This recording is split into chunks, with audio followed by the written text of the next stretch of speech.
Genevieve Kwa, and I'm Wealth Editor at the Business Times.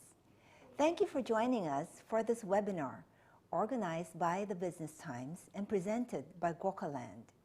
We will be looking into megatrends that all businesses need to be aware of and to capitalize on. Megatrends are powerful, transformative trends that are expected to impact the way we live and do business.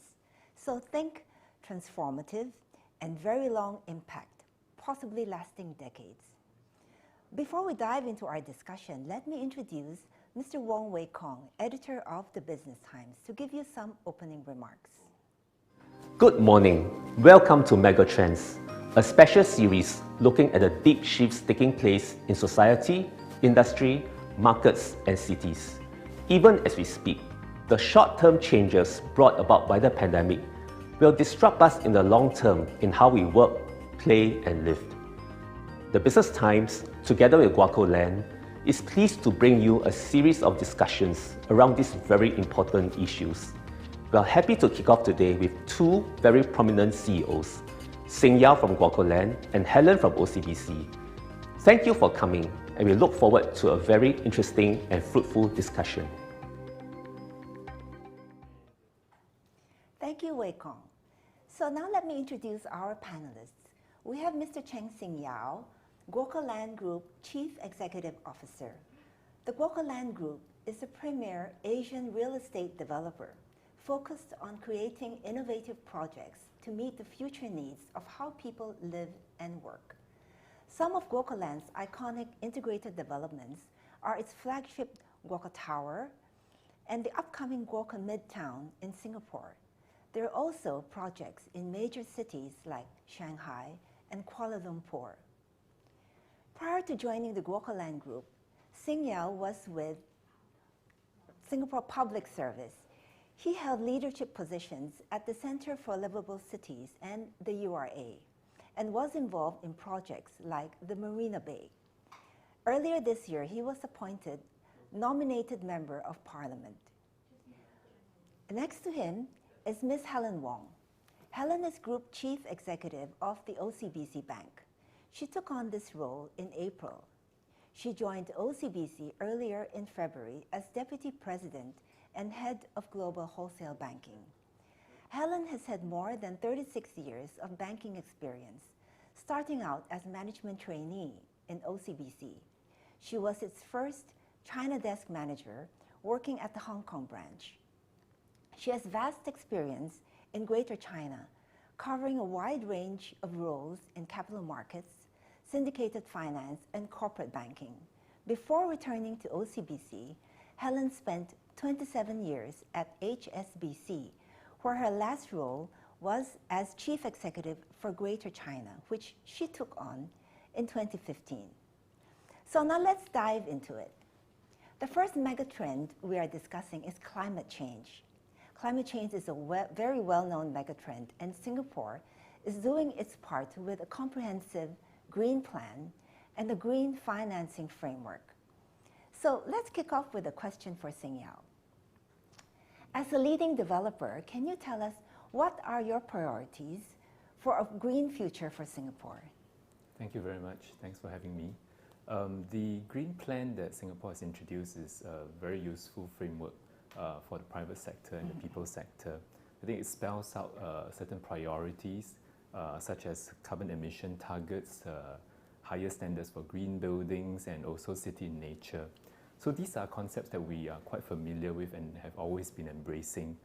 For example, we've always been trying to, strive for the higher standards for green buildings. And then when we build, we always focus on urban biodiversity. We always ask ourselves whether we can introduce more floral biodiversity after we have built on the site than before it goes on. So these are the things that we will continue to do. Going forward, we will probably have to pay more attention to things like embedded carbon, look at the construction process to see how it can be more resource efficient. Operation is something that will have a lot of impact over the long run, so that's something that we need to look at further as well. But I also want to open up the whole definition of sustainability to the triple bottom line. method or definition, meaning economic sustainability as well as social sustainability are also very important. So I think we cannot be just pursuing green for green's sake, but I think it has to be a more holistic approach. So that's why when we build and develop, we always try to think about what we are bringing to the neighborhood, whether our development actually enhances the urban environment, and we also ask ourselves questions like, what is the future trend for businesses, for lifestyle, and try to create products that will facilitate that future. And lastly, very importantly, is really that community. We always ask ourselves whether we are actually bringing something, we're adding value to the community that we are building within. Thank you. Yeah, I think it's quite interesting and adds real value when you talk about the social aspects, because it's not just a building, really. It's a certain lifestyle, but you want it to be inclusive. So can you share with us, when you speak with new or current and potential tenants, how sustainability aware are they, and what are their preferences, and what conclusions can you draw from this? I think many of the investors as well as corporates who would be either our tenants or potential tenants are really at the cutting edge or the leading edge of their drive towards sustainability or more broadly ESG objectives.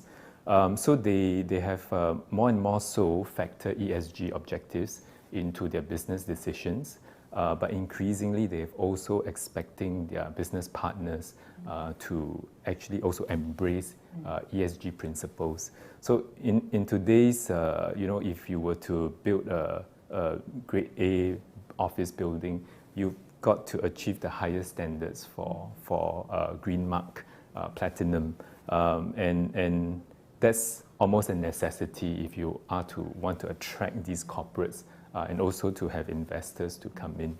But I think, again, we are always looking at what to go beyond.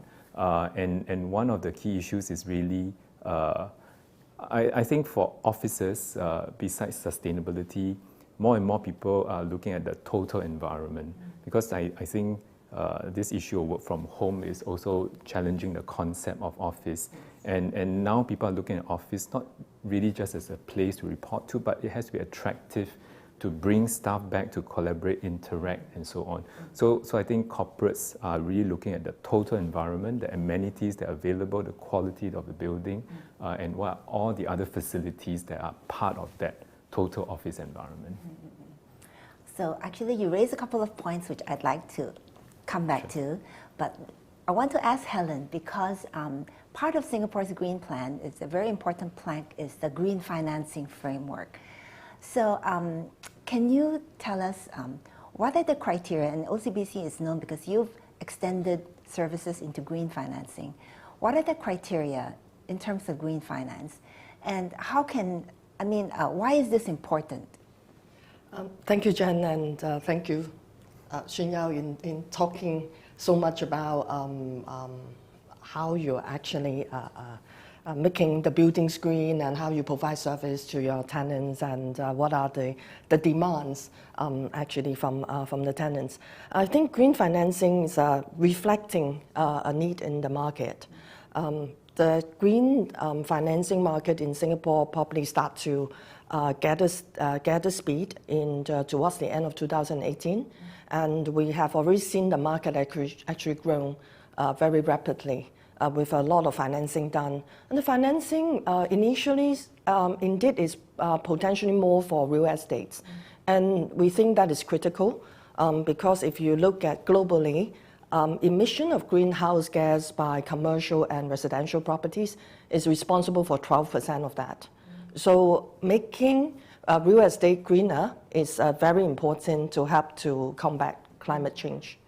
So, but if you talk about why financing, obviously as banks, we are catalysts to influence the change in going green. When companies, corporates, they are doing business that is going to be greener, obviously they would want the financing to be classified as green. so that indeed they would actually meet the demand of their ESG targets, objectives.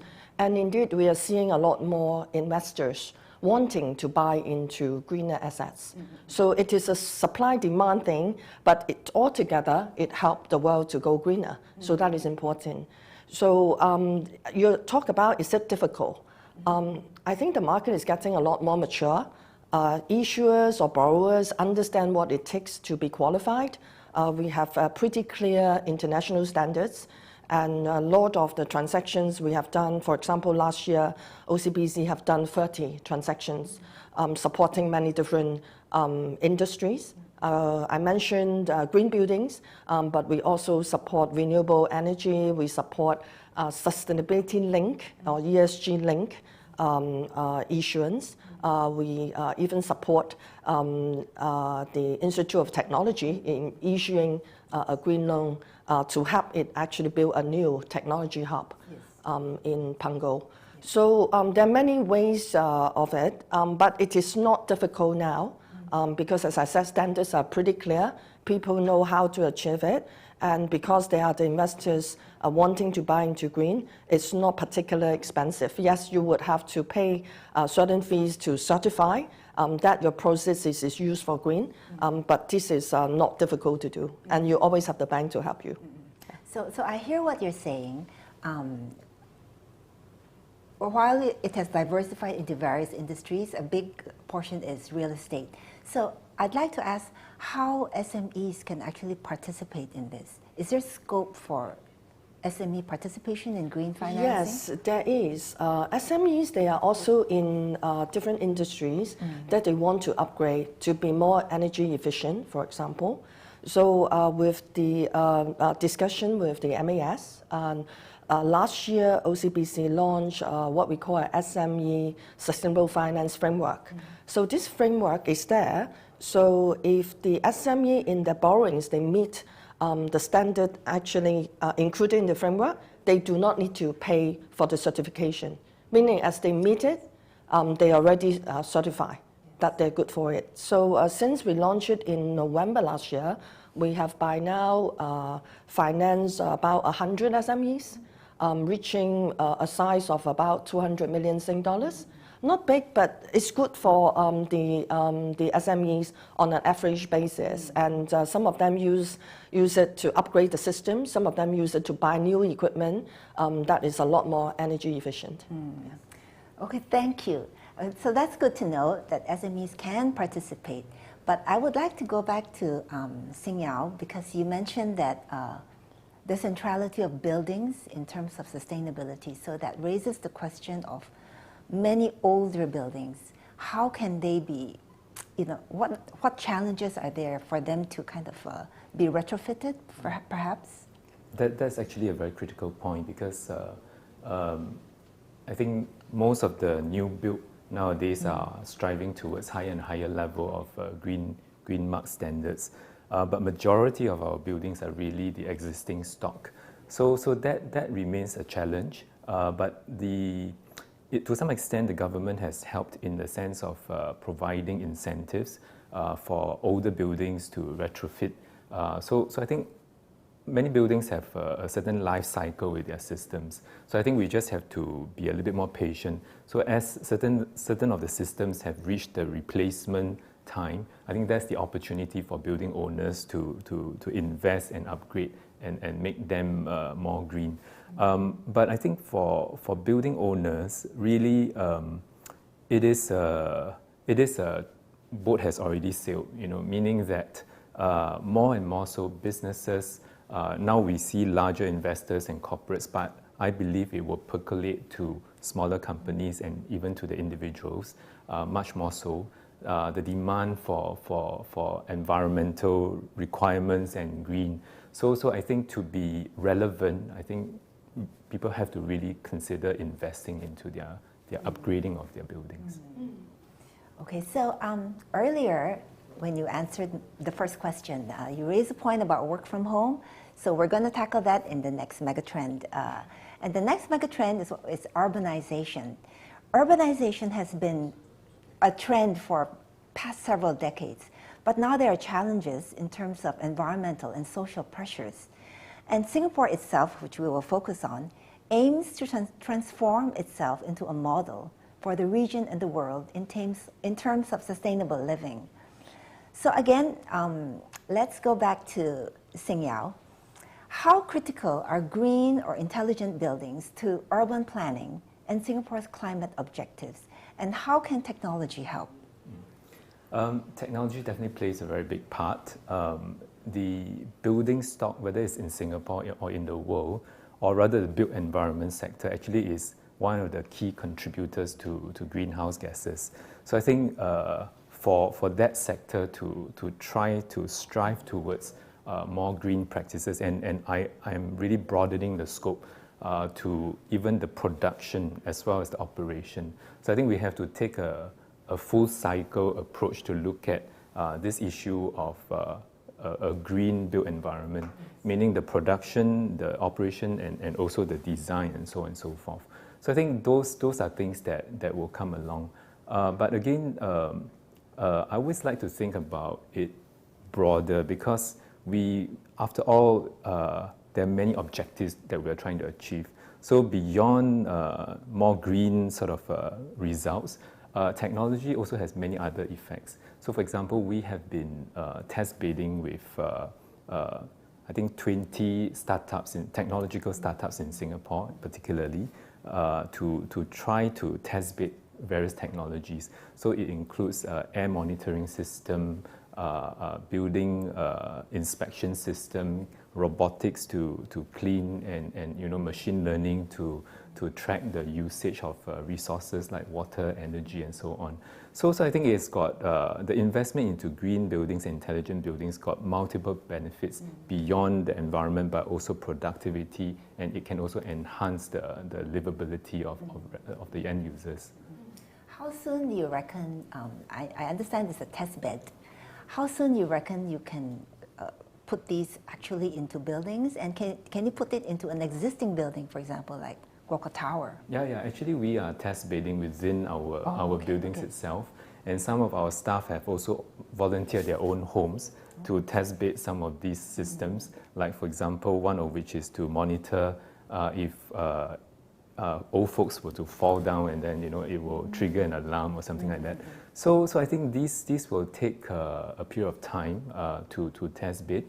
And actually we have gone through many different companies, and so we have selected this group that we felt has got very strong potential for wider application. So I think it is a win-win, because on the one hand we get to learn more about the technology, but we also hope to sort of contribute to helping these startups to become successful and be able to eventually provide this to the market.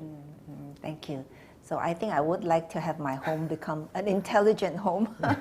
So, okay, let's move to the big issue that Singapore is still amidst, which is work from home. So we haven't quite transitioned out of work from home. And the question, of course, is do we really transition out of work from home? So I want to ask our panelists both, what work trends do you anticipate post-COVID, or if we reach the state where a pandemic is endemic? What is the likely demand, for example, on office properties? So perhaps, Helen, we could start with you. Thank you. Working from home, to an extent, is not a new concept. Yes. We have seen that being practiced in some industries and in some countries, maybe not as prevalent in Asia yet, but yes, we have seen working from home in the past, flexi work, flexible time, and but of course the pandemic has driven the demand, because you're required to work from home in order to lessen the burden on public transport, or to reduce the exposure to COVID. So I do not sometimes think about post-COVID, because you do not know how it will end. But we are going into a stage where the increased vaccination would be allowing people to come out of home. But I think work from home will stay there as a trend.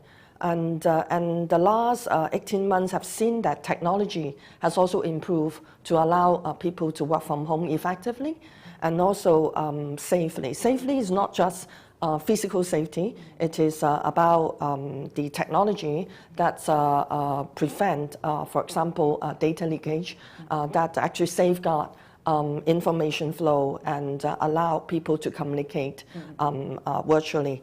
So I think that that requirement or that trend will stay, but it does not mean that everybody will work from home.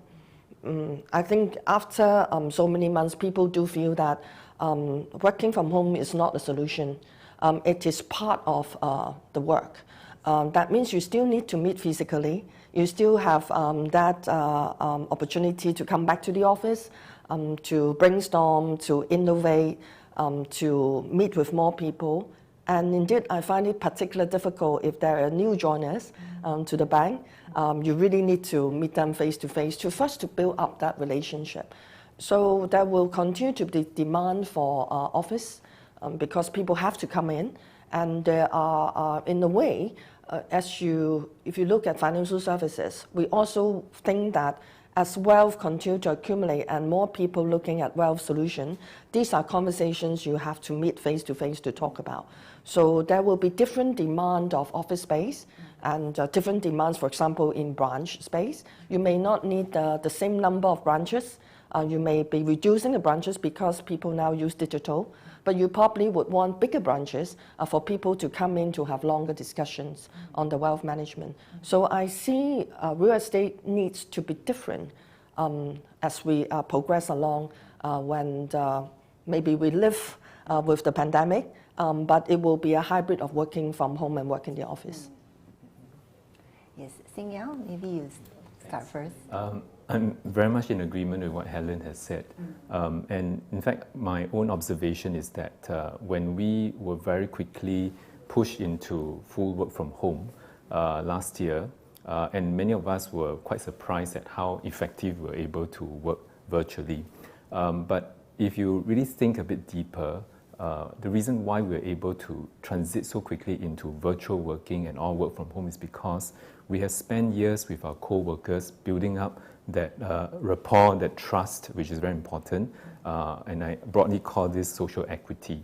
So I think without this trust and rapport and social equity being built up, we wouldn't be able to really communicate as effectively virtually. But I borrowed the concept of bank account. Social equity amongst co-workers is like a bank account. You withdraw, you have to also put back. So I think the importance of the office space will really be for socialization, collaboration. Helen mentioned new staff mentorship, and how do you communicate? How do you transmute corporate culture to a group of people? So these are all very important. So actually, if we can see that from our own experience with our office tenants, even in the midst of COVID, the lockdown last year, we were still signing tenants. And even today, we still have very strong demand. But they come from companies that see growth as potential, or they see that they really need to focus on innovation, creation of new products, services. So they know that office space is important to facilitate innovation and all that. So in your conversations with these maybe potential tenants, do you see that they demand certain features that weren't in demand before because of this, lock on and, relaxing and restrictions? I mean, do you see, what sorts of features are they looking for? Actually, I think we talked a lot about the green buildings, but more so, I think now people are thinking about office space, back to the point I was saying, how do you kind of facilitate collaboration and interaction? So I think when they evaluate the office spaces, they actually want to see how well that's going to support that. But another aspect I think will become more important, if not already, is really the awareness of well-being and health. I think now with COVID, we all are very aware of health. So I mean, that's a technological input I can bring in. For example, in this building, our aircon system has got carbon dioxide sensor to bring in fresh air, to determine how many people and therefore the fresh air intake. There's also a very high level filtration, MERV14, and also ultraviolet germicidal irradiation. So this is a very powerful ultraviolet light that will kill or sterilize the air of the airborne pathogens, including viruses. So I think some of these things will become more important. I think it's relatively rare now, but I think over time, this sort of level of indoor air quality will become important too. So I would like to just address this question of the outlook for office property, because I think this is one aspect that, with work from home, there are many analysts who say, raising questions about the future of office buildings. And I know you've mentioned that you're still signing on tenants, but can you please give us a view of your outlook for office real estate? It's hard. I think the pieces haven't quite fallen, but I think what I can observe is really many corporates are really reevaluating where and how much space do they need. I think the idea of having work from home as part of the future will definitely be there. So now the coming to office has become somewhat of an option for staff. So I think for people to decide where to put their office or what kind of office to have, increasingly the aspect of quality will be very important. Because if you have that one office that your staff, you have to entice them to come, then you really want to have the best quality possible that you have in order to create the environment to attract. And then I think nowadays talent attraction is a full package. So I think the office environment, whether people feel proud to be associated with a particular office building, is also an important aspect amongst many other things like pay and so on and so forth.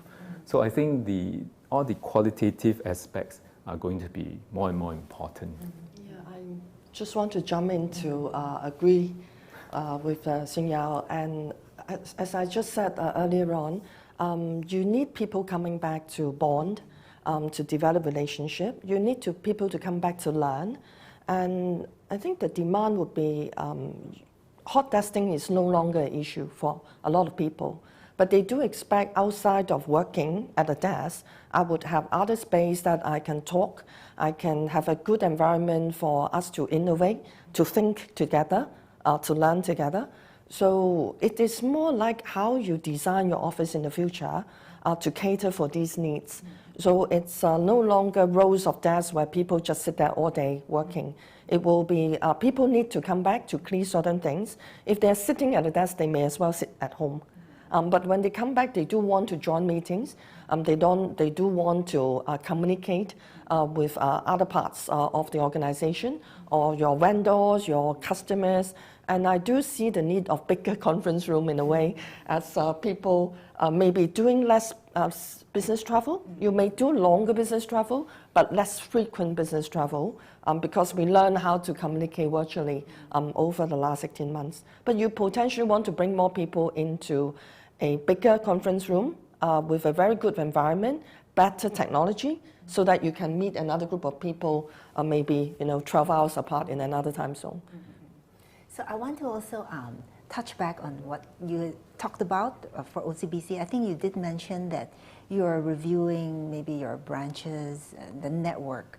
And so in the context of this, possibly endemic pandemic, how do you envision a branch? How might it differ from currently the way branches are designed? The require of, I'll start with, actually the footfall in branches have dropped over the years as digital banking has taken into a very important part of the life of people in how they manage their wealth and how they manage their transactions. So you do not really see so many branches around town because people just do not need to go in to do simple transactions. But we are actually building what we call a mega branch or flagship branch, where we provide an environment where people like to drop by, to sit down and do some reading, think about what they want to do, and it will be offering more technology where people can log in the branch to handle the transactions, but also more rooms, privacy as people want to consult. Yeah. So I think the branch should be designed that way, and it should be an environment that people feel coming in. It's not because of urgency, it's because I want to come in to think about how I manage my money, my wealth, how I think about looking after my family, how do I consider insurance, how do I consider investing. So it should be something that is a bigger size, more attractive, people feel good coming into, good service, and with help and services. Okay, thank you. That sounds like partly a lifestyle thing, not just a financial. Okay, so let's move to the third megatrend, which is Asia as the world's economic powerhouse. And what is Singapore's place in it? So let's start with Helen. With your vast experience in the Greater China area, can you share with us some insights that you may have on the impact of, let's say, rising intra-Asian regional trade and China's prominence, and how ASEAN and Singapore fit into this? All right. Asia, obviously really the growth engine for the world.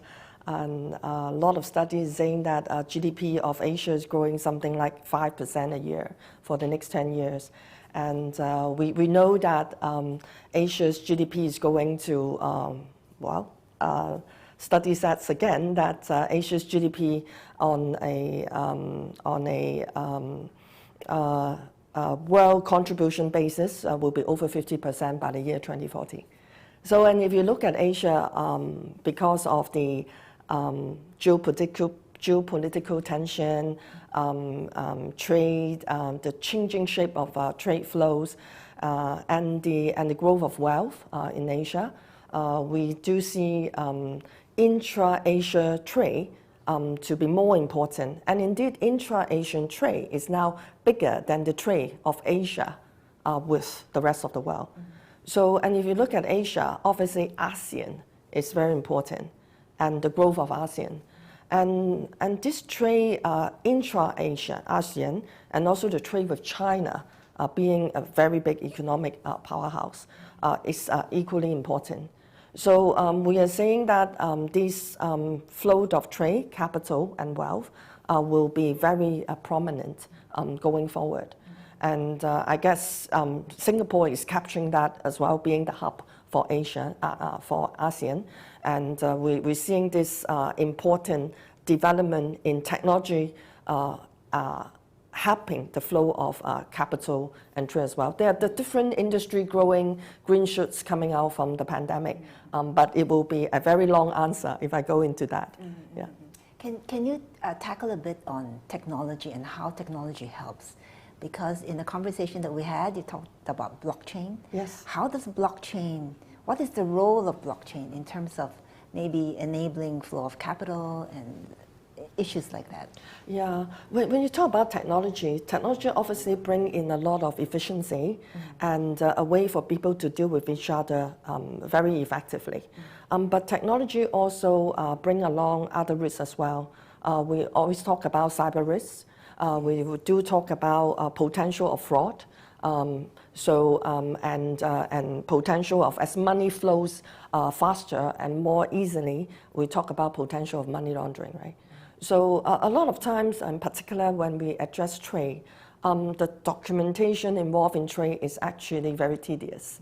And so blockchain is actually one answer to build a data platform in order to allow participants in a trade transaction, be it a shipper, be it a logistic company, be it you're the buyer, the seller, you're the financier, can all go on the platform to share data and documentation. I want to use one example, and it's actually very important development for Singapore. to respond to the Emerging Stronger Alliance for Action Task Force, a few banks and other shipping companies have come together to form a data platform. And OCBC is one of the founders. It is called SG TradeX. To be in the long form, it's Singapore Trade Data Exchange. So this is a platform where we can share trade data information, and in a blockchain environment, all this data is secure and it cannot be replicated, it cannot be fabricated into some of the trade we've seen in the past. They are fraud or they are double financing of a set of trade documents. So I see this as quite an important development for the country. And this is going to expand to allow trade to be conducted with the safety and also the transparency and also reduce the risk of documentation. So this is just one example, and I see blockchain going to be used in many different type of transactions going forward. So in terms of the adoption of blockchain, where would you say we stand at the moment? Are we very early in the curve, or and also the openness of, for example, this exchange platform to parties in the private sector, not just G2G? It's still early days, I would say, but what we have done and what the world has done using blockchain has have people seeing the the benefits of it. But we need people wanting to work together, and I see government's lead in this as very important as well.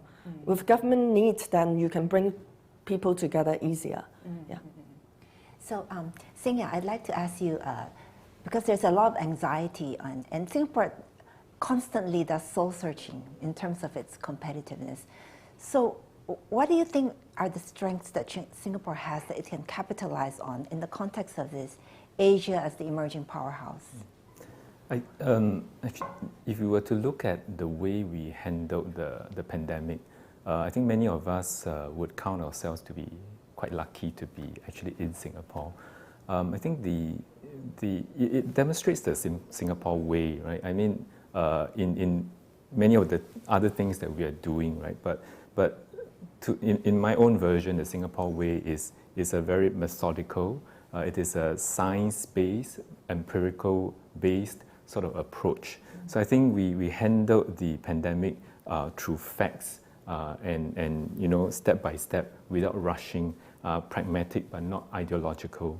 What I felt was very heartening was also the way the society behaves during the pandemic. Of course, there were little noises here and there, but broadly speaking, it has been very orderly, very cooperative. And like, for example, the very high level of vaccination actually is a demonstration of the trust people have on public information. So then the next point is what Helen has mentioned about emerging stronger. I thought that's really interesting because in the midst of dealing with a pandemic, we didn't forget that in every crisis there's an opportunity. Also, there was all these alliances for action and all these work groups set up to think about how to emerge stronger. So I think all these things, you put it together, it is a sliver of how Singapore works. So I think I've heard many people outside of Singapore, they include investors, also companies who are thinking about expanding or investing more in Singapore. I think they are looking at us in a very positive light. So I think this has demonstrated that we are a trustworthy sort of a base, and Singapore has always thrived on being a hub. So I think going forward with the rise of Asia and a more vibrant Southeast Asia, and Europe is still important, US is still important, that whole interaction I believe will come back. So I think if we can continue to secure our base as a hub for many things, is a hub for logistics. Now even Pfizer BioNTech is setting up its regional HQ. So you see success in the life sciences, pharmaceutical side. But I think there are many other areas that we can be a hub for. So I think if we continue with that, actually Singapore is looking very, very positive. Thank you. So we can't ignore the issue of the societal impact of economic growth, and especially in the context of the economic pressures that COVID has caused. So I want to ask the two of you on the issue of talent, because this is a very big issue currently, and it's been a big issue for a few years now. How important is it for Singapore to ensure an open pipeline for talent? It's a sensitive topic, Yes. but it is also a very important topic. So I mentioned earlier on that actually there is a lot of opportunity for Singapore to seize, and we totally are in a very good position to emerge stronger. But there is also some limiting factors, such as our size, but also our workforce. So this is a difficult topic, but even in Prime Minister's National Day speech, he has touched on this point, that we have to remain open to talents from around the world. We have to see in totality that they complement our local talent, and actually it enlarges our skill base and connections. So in that sense, this has to be very carefully managed. But I think the basis that Singapore has always been multicultural, welcoming to people from around the world, businesses from around the world, has to remain so. I think that's very, very important. Yeah, I cannot agree more. I think Hsing Yao mentioned Singapore as a hub, and a hub has a natural tendency to attract talents because you find you find different jobs, and as people get more together, our culture develop. It's inclusive, it's inclusiveness, and it's also diversity. So you actually see a lot of different things if you go to work or live in a regional hub, and you have access to many other countries as well because of the infrastructure in Singapore and because of how Singapore developed itself as a key center, financial center. And if you talk about talents, yeah, we are actually in a very competing mode for technology talents, for people in data analytics, how to manage data, how to develop AI, robotics, but fundamentally, how to have an international view, because that is what a hub do.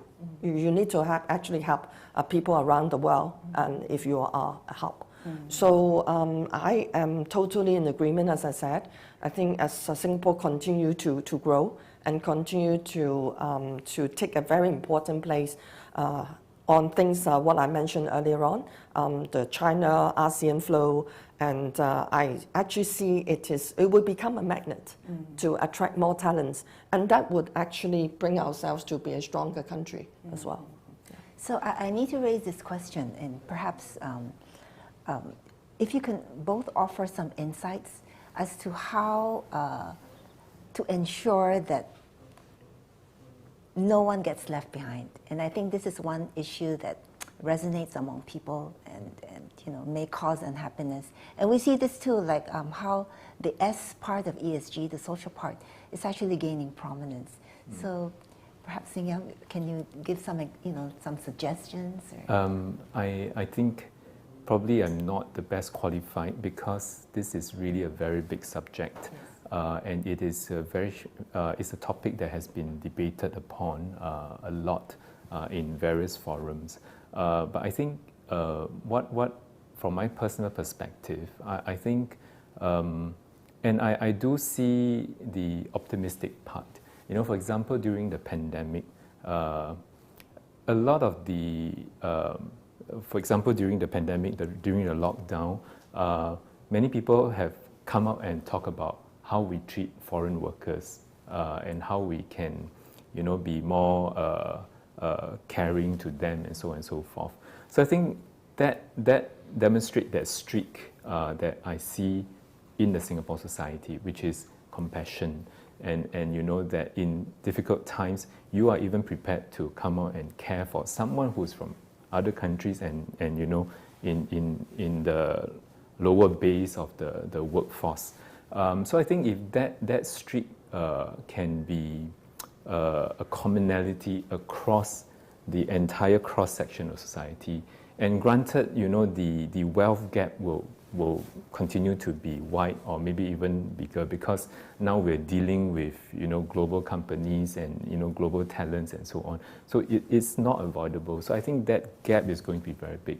But I think if across all the stratum of the society, we carry that streak, that we always do our part, no matter how big or small, within the company or individually, to contribute towards helping the ones who are less advantageous than us. I think that quality, in addition to all the government policies, will be very useful. Helen? I again have to say agree. But in a way, when we look back to when the pandemic was at its height, Hsing Yao mentioned the dormitory workers. How do we take care of them? I do want to say one example, simple as paying them salary. They used to go to the employer's office to take a check or take cash, and they would remit it home and they would spend it. And during that period when they are in the dormitory, they cannot go out. So what we do with the government leading the way, a few banks, we just open bank accounts for the dormitory workers. For those who do not have a bank account, we open bank accounts for them. And based on data provided by the employer, and give them a card so that they can draw money on the day when they can go out. And they can then have a card actually to access to internet banking to transfer money. So it's something like that I was fully appreciative. And as a bank, we want to work on that together with the government. Not to say that during the period, the amount of relief loans, moratorium loans, that banks together are helping the weaker sector, right? So I see this as all very important. And again, we see government working with the private sector in order to bring people together. And quoting your words, so that no one is left behind. It is something really important. Yeah, I think that's a very good example, because it's one of those measures where there's no turning back. It's one of those where it's here to stay and it will improve lives. But there's one more issue under the Asia as a powerhouse theme that I think we need to tackle, which is this tug of war between globalization and the urge to look inwards and to protect your own, protectionism. So, in fact, in recent years, globalization became almost like a bad word. So, I'd like to ask Helen, and I think you have some insights here about a version of globalization that is, more meangliful, perhaps. Perhaps you can share with us. Do you think I can create a word?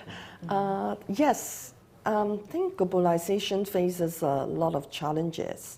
And if you look at today, I think the obvious reason is there is no office leader or multiple leaders in the world coming out to say, we want to work together, we want to be more globalized. But globalization is also something that cannot just turn back, right? Because you see how goods flows across the world. You see how manufacturing in certain countries actually have to bring costs down. And if you just look at this year's trade numbers, it jumps so high as people really need it. You need to buy from each other. So I don't think it's a turning back to say that, globalization will no longer exist. It should be a different form of globalization in that sense. For example, potentially you will see OECD countries probably handling more of the high-end manufacturing. They have the people to do it, they have the technology to do it. But again, they also want to look at the wealth growth in emerging Asia, for example. You want to sell your products to these people as well. And then the development of, I think digital is just a common word, but you talk about nowadays you save data in the cloud. And that is, well, you have to say this is globalization. right? The cloud can be anywhere, and you can actually store your data. You can actually use technology on a world basis. So I think it's just a different form of globalization, which will constantly change. But the flow of the trade flow and the goods flow, that cannot be stopped. So I see it, we have to become smart and know actually how to use these trends to do our business. If you talk about supply chain, potentially it is more ASEAN China, and I think in this part of the world, we should capture that. But the use of technology, it should be on a global basis. Yeah.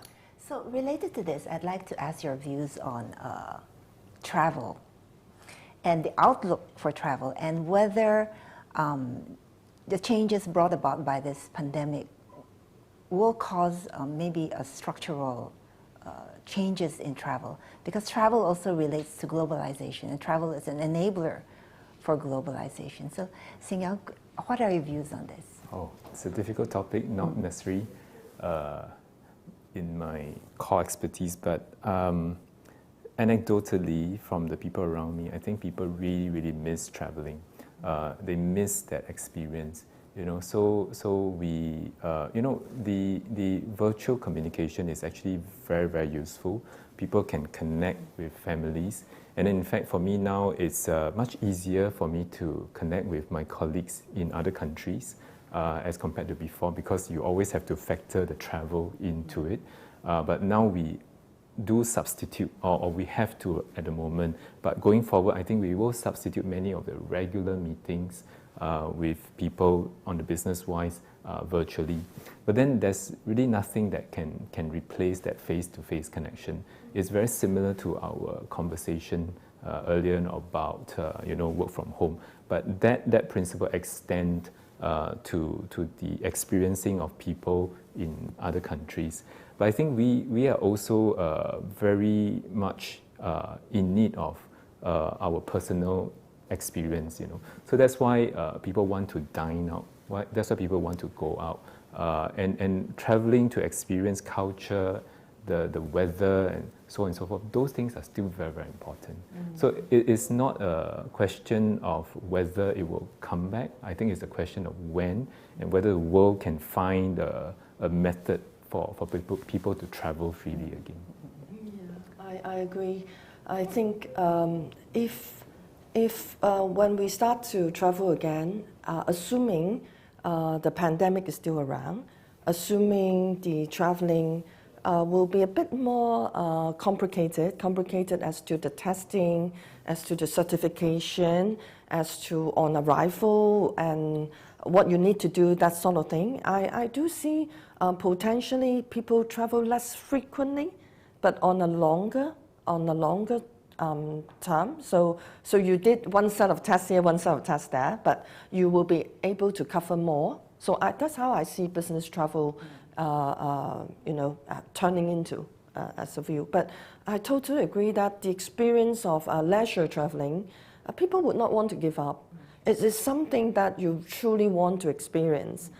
Jokingly, I was actually on a board meeting with my Malaysian entity, and then we were saying that we miss going there to KL and sit together in a board meeting. First thing, the discussion will be more effective, but the board lunch that follows is very important. Okay. So, Helen, do you find that in terms of operations, the inability to travel at the moment, did it impact, how does it impact OCBC? I know you do a lot of digital, but, you know, is this in any way a restraint on business growth? I think we all learn along the way how to overcome this. Right. I wouldn't say it has restrained business growth because of the opportunities that we discussed today on sustainability, on intra-Asian flows. So opportunities are bound. So there are ways to capture these opportunities. But I think in the longer run, it's not healthy, because as again we talk about corporate culture, we talk about how to build a team together, we talk about attracting talents. If you really cannot physically meet, how does that relationship, how does that team spirit get to be built?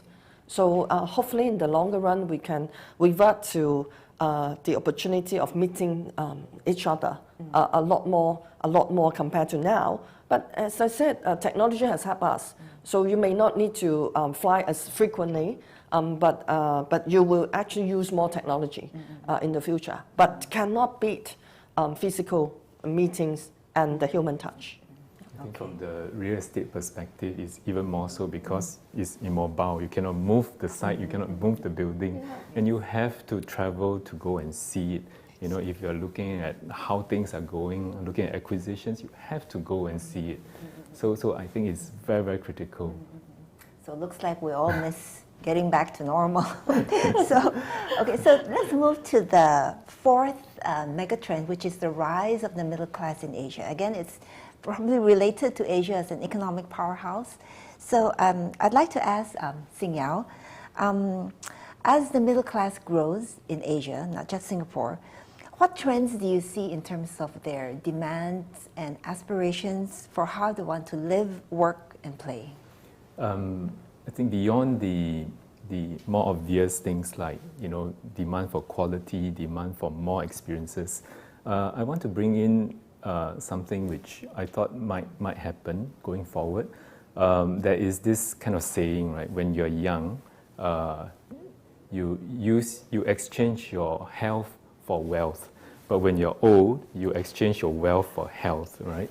So I think to some extent, COVID-19, the whole pandemic, has made everybody kind of suddenly appreciate this thing about health. But also when families or close loved ones are separated, you know, by distance because people cannot travel again, you know, that I think it will have an impact to all of our psyche.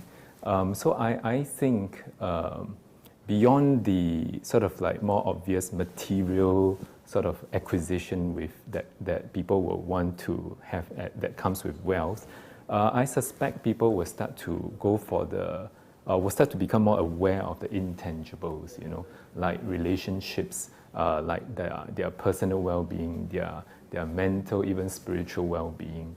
So I think these intangible qualitative aspects will probably become more important when it translates into people's consumption. Another area might be also the meaningful acquisition or purposeful acquisition. By that I mean, I think the awareness for the climate and environment and sustainability will become more and more important. And I think it will percolate more to the people around. So I think we talk a lot about the social sustainability as well as environmental. So I think that awareness may also drive people to consume more responsibly, meaningfully. And so in a way, what they buy, whether it's properties or products, is also a kind of representation of their personal value systems and their identity. Okay, thank you. So I'd also like to ask Helen, I think one data point that is a little bit of a surprise given that 2020 was a pandemic year, is that wealth levels continue to rise. So what is your outlook for wealth generation and creation in Asia? It's an unstoppable trend. And a lot of research study points to the fact that by the year 2040, 2/3 of the world's middle class is in Asia. And we continue to see wealth accumulate.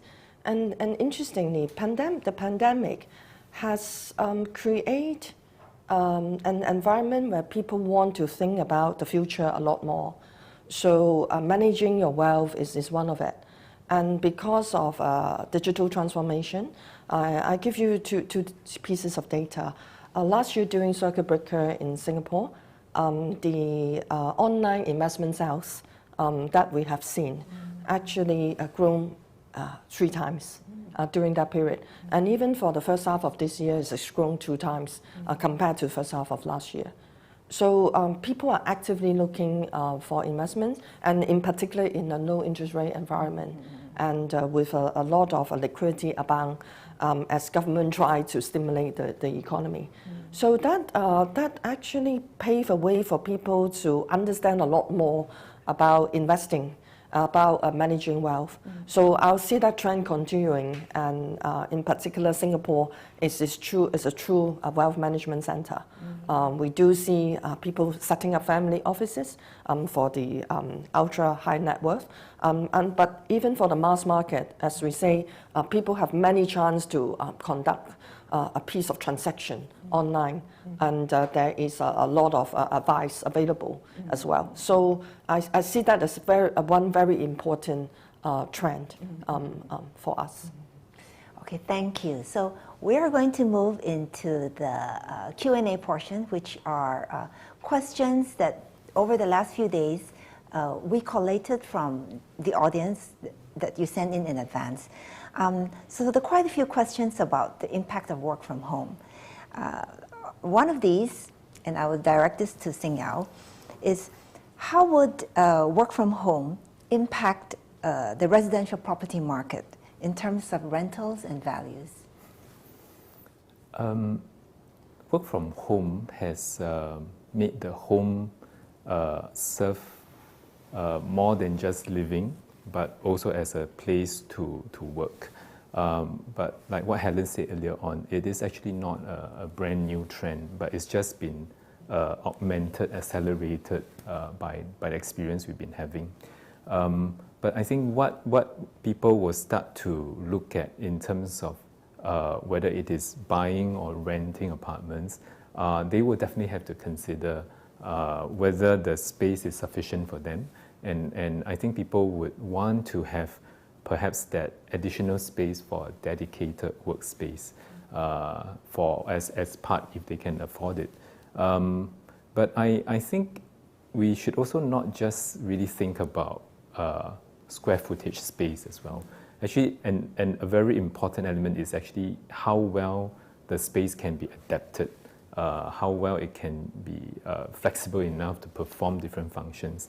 And I would say that actually the home, beyond work from home, also needs to perform all the living functions. And it also is very important for people to be able to entertain and bring people to socialize at home.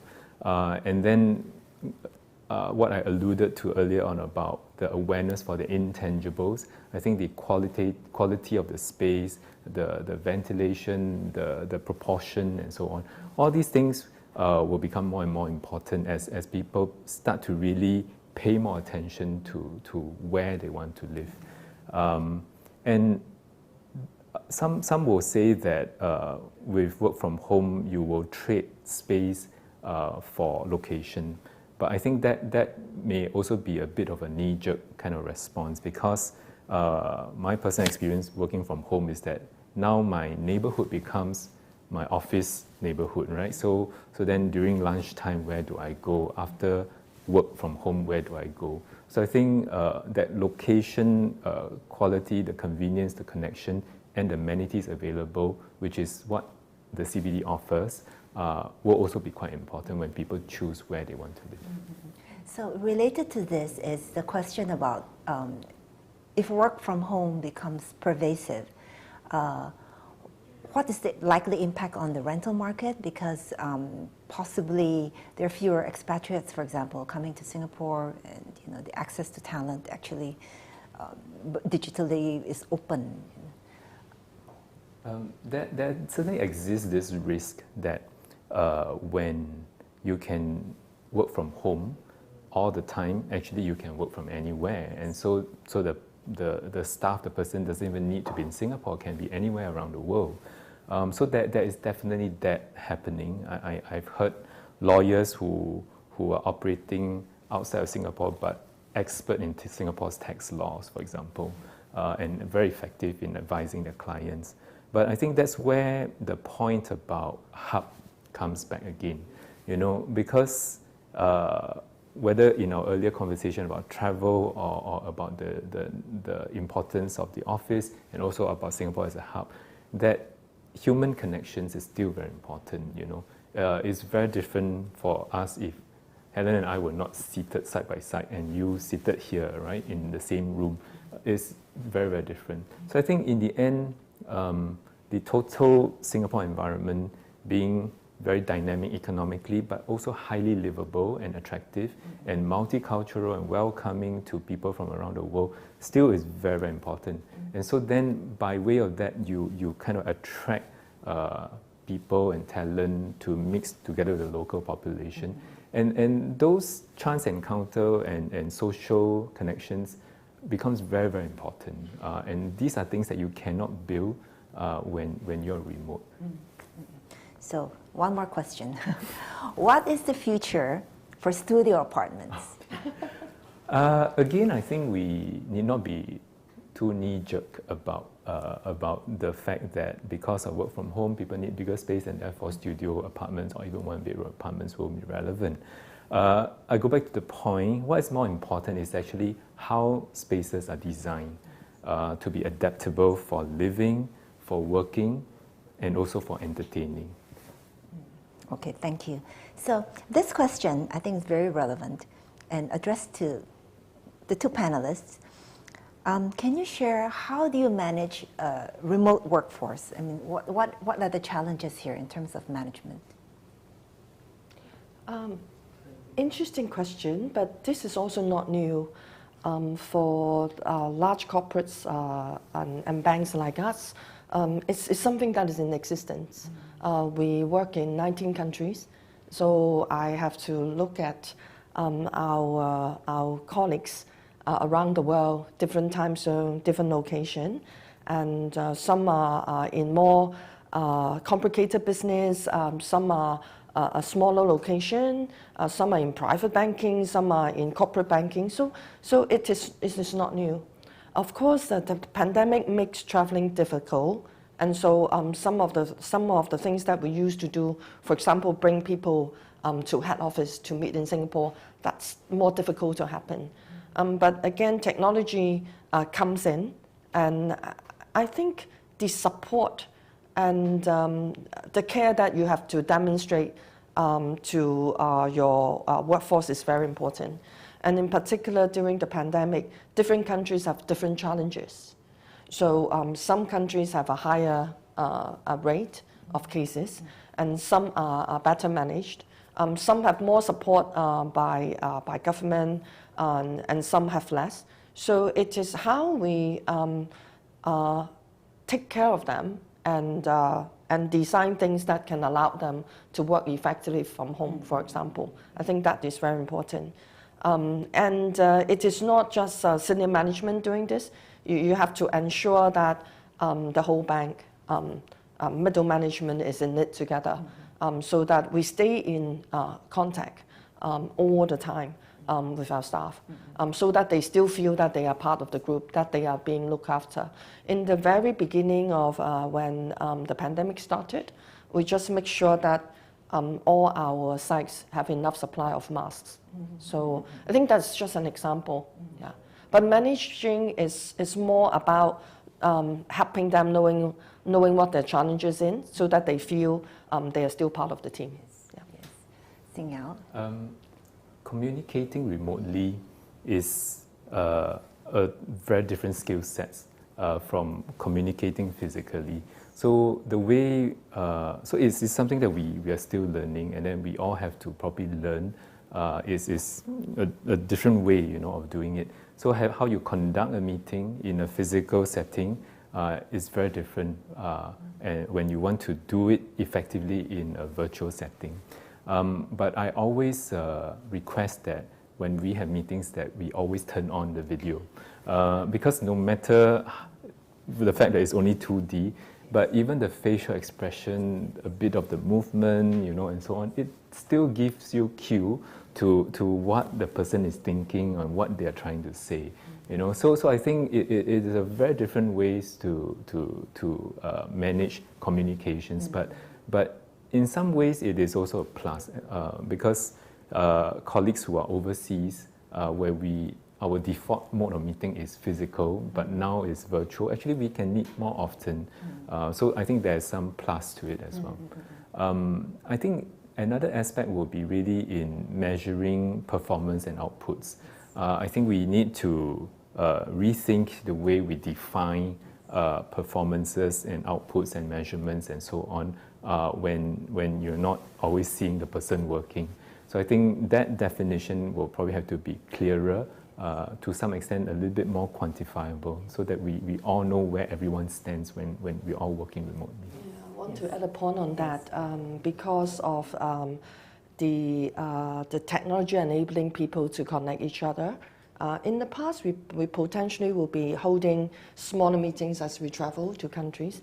Now we can host much bigger town halls, where you can actually reach out to your network, to all of your colleagues at one point of time. So communications can be faster, messages can be consistent. So I think this helps as well. Yeah. Do you find that with the past few months' experience, has productivity actually stayed the same or improved? Depends on what you mean by productivity. I think there's nothing like the physical space when it comes to innovation. And yes, I think the regular business as usual type of work can carry on. In fact, you might even say productivity is higher because you save time from traveling and so on. But I think when you are dealing with innovation, new ideas, or sometimes making complex decisions, I think there is a difference. I think that nuance between people's communication and how do you get to the root of how do you separate very gray issues, I think that there is something that is lacking in virtual environment. But I like what you said earlier about how you're re-looking at ways that you evaluate employees, because that I think will be quite interesting, and it's something that I suppose every company will have to grapple with. So there's one question here on what work skills for the two of you do you see will be very important for the new normal? Helen? I think it would have to be, it's not new skills, right? Just skills. It has to be agility and adaptability. Because the new normal is quite different. And you have to have the agility to manage change. And you have to be able to be open and embrace change. I think that's a very important skill. It's not to the leaders, it's to everybody. Yeah. Yes, I think we seem to be agreeing a lot. And I will just add on another aspect, which is resilience. Earlier we were chatting. And through the pandemic, you can see different people responding to the challenges differently. And I think the ability to be resilient, because I think going forward, this probably will not be the last major disruption, along with many, many smaller disruptions in the world that we're going to face with. So I think the ability to be resilient will be very key. I just want to add one more point. Besides all the technical stuff, the technical skills that people need to acquire, I think the soft skills are also very important, because going forward, we again will be dealing with more complexities, and you will require the people to work across disciplines, across nationalities, cross-cultural and so on. So I think that soft skill of being able to relate with people who are very diverse or different from us will also be quite important. Okay, so we move on to another question, and this is for Hsing Yao. And it relates to the real estate industry. How prepared are developers, architects, and related sectors for climate change conditions when they build residential, commercial, and industrial buildings? It's really still work in progress.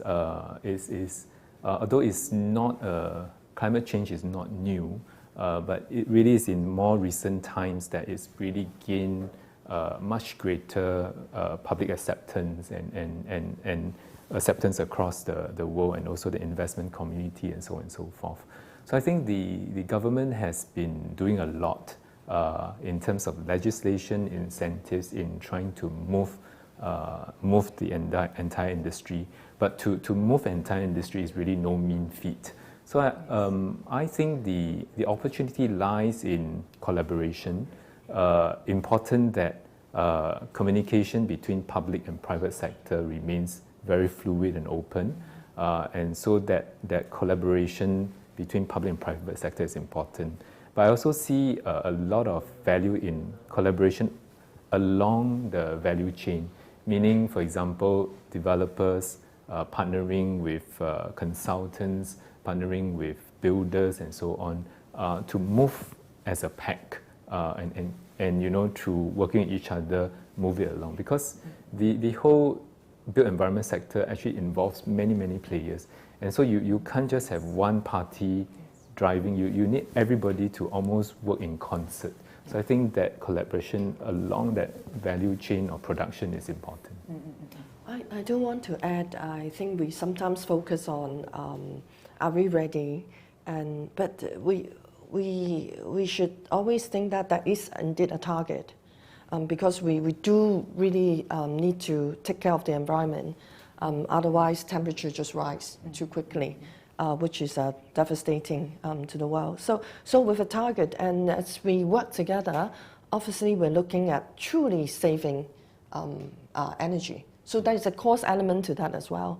And then you have a less carbon emission, which is important as well. So as long as I think private public sector, we work together with a goal, and taking Singapore as an example, we do have a green plan by the government. So I think with that common goal, we should be able to work together.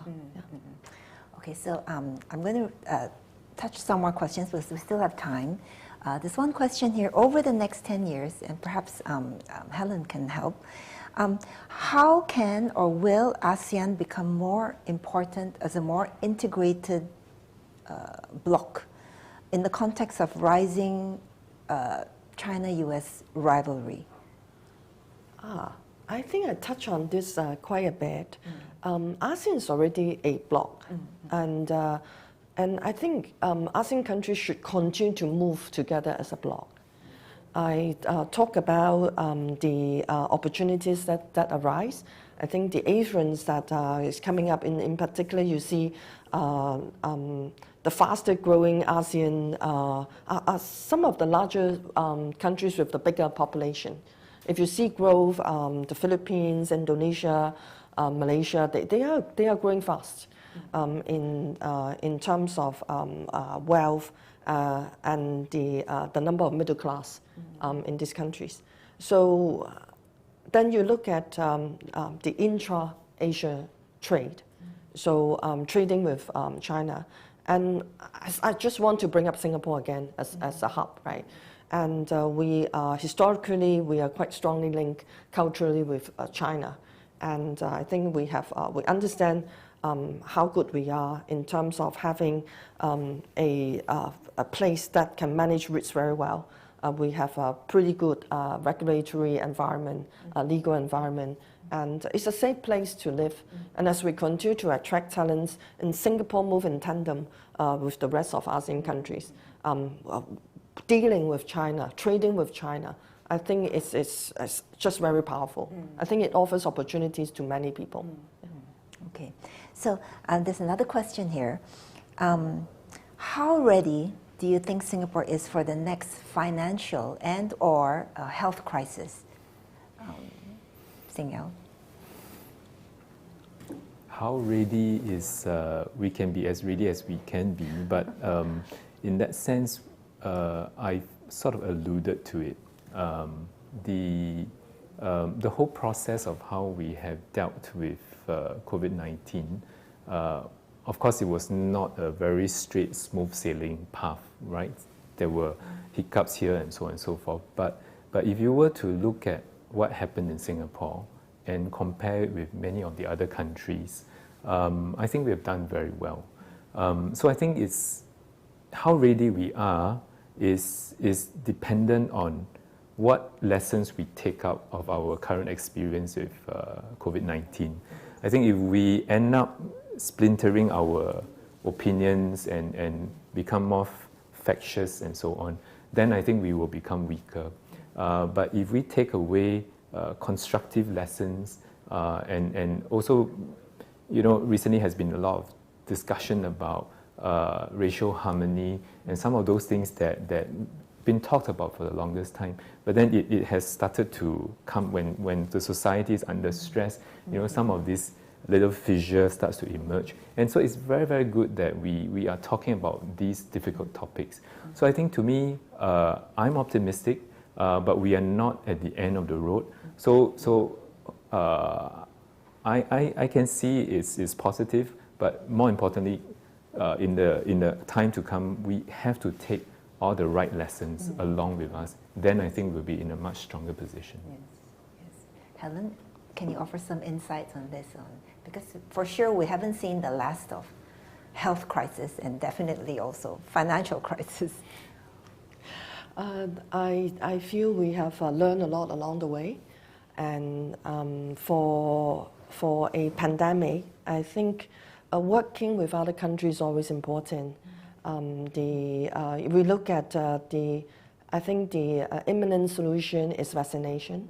So I feel the world is going to invest a lot more into this, so that we will be able to react much more faster with the right medicine. So I think that is something we have to look at as well as one of a global citizen. You mentioned financial crisis. I mean, it has happened over the ages, and we just have to continue to be ready for it.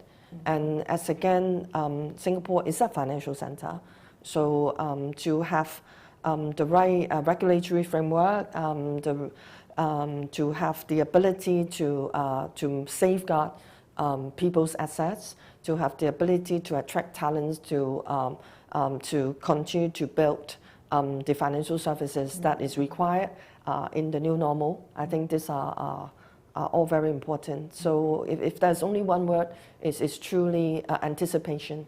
Yeah. Yes, thank you. I wanted to add also that probably in many of our scenario planning, a worldwide lockdown probably only exists in science fiction, but then now we actually experience it. So I think that has really broaden and open up our mindsets. I think going forward, we really have to expect the unexpected, and the ability to respond. And history will repeat itself, but not in the same way. So lessons learned is really just lessons learned, but in the end, translating the lessons to the present is, again, if you talk about skill set, that's a very, very important skill sets to have. Thank you. So I think we have a couple more minutes. I'm going to throw in one more question, and it's to Hsing Yao. And part of it, I think you addressed earlier, but since there are a lot of questions relating to this, I'm just going to bring it up. What can the government and developers do to promote greater flexibility and adaptability of spaces, and whether the CBD would lose its significance? The CBD question has been ongoing, right? I think the CBD, whether it's vibrant enough and so on and so forth. And then I suppose the CBD question now emerges again because of the questions about the relevance of office. So to some extent, we have talked about the fact that office will remain relevant, but then I think the office product also has to change to respond to the new needs of what an office needs to be. But CBD is CBD because it's got the highest concentration of amenities, the arts facilities, shopping and food and so on and so forth. And it has the densest MRT network in the whole of Singapore. So I think these are very strong foundation. So I think the potential, if we are not already halfway there for the CBD, is really for it to become even more mixed use. Central business district, but actually it will be also the central lifestyle district, central recreation district. So I think I would like to see the CBD becoming more as a destination for everything rather than just a space to work. I think you can see in some of the newer developments, such as our project that's coming up in Beach Road and so on, there's a lot of recreational amenities element to it. And I think newer developments that come up are all moving more and more in that direction. So now it's really how the older developments could also transform or innovate themselves. Then I think collectively the CBD can become a very, very exciting place. Yeah. So the thing is that we're still feeling our way forward, isn't it? So I'd like to take this chance to thank Hsing Yao and Helen. Thank you for all your insights, and I think we can all take heart and end on this optimistic note that Singapore does have a place in the transformation of Asia and the transformation of the way we live and work. Thank you very much. Thank you. Thank you.